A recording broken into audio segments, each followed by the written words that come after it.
For years, we have been trying to understand the concept of health. We mainly did this by studying disease and possible cures.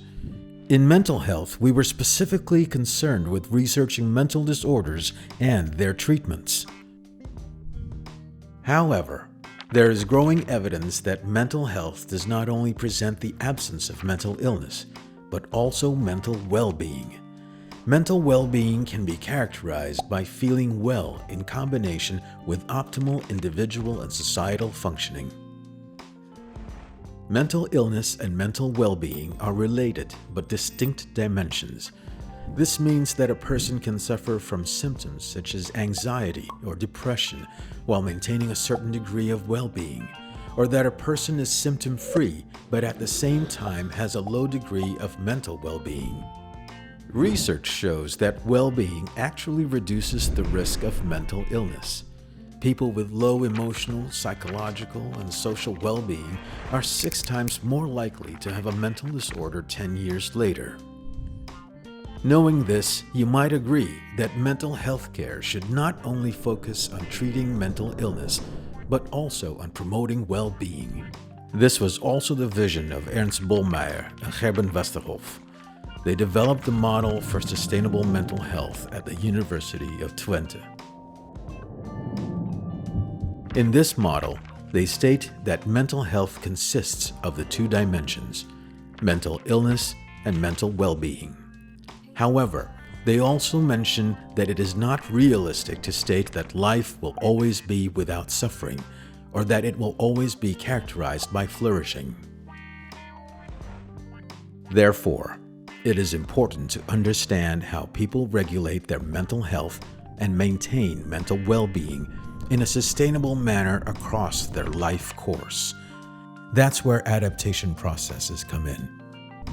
When individuals face challenges like daily hassles, marital problems, chronic disease, or mental disorders, they are required to adapt to their new circumstances. This is done through a process in which an individual successfully interacts with the psychosocial consequences of these challenges. Temporality plays an important role in these challenges.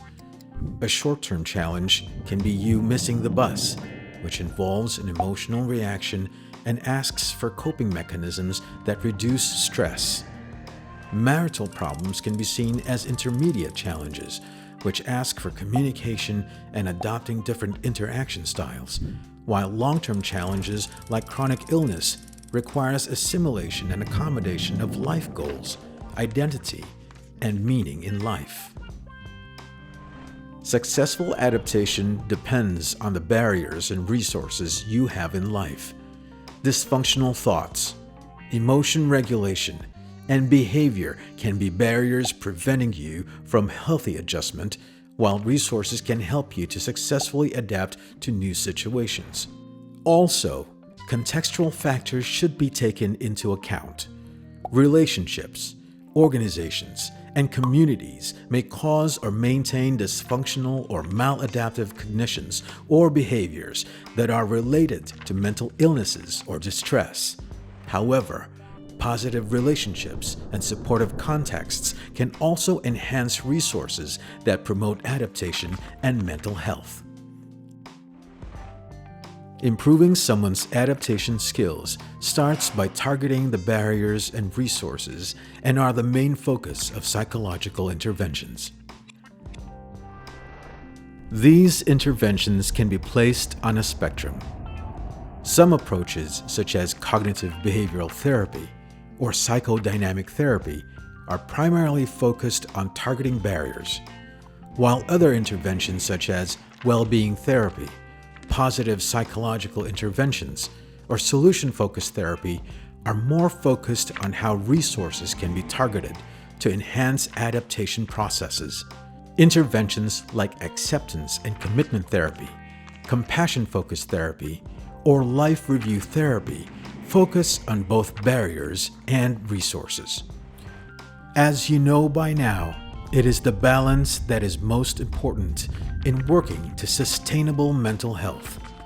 Therefore, this model provides a starting point for integrating a focus on complaints with a focus on strengths in mental health care.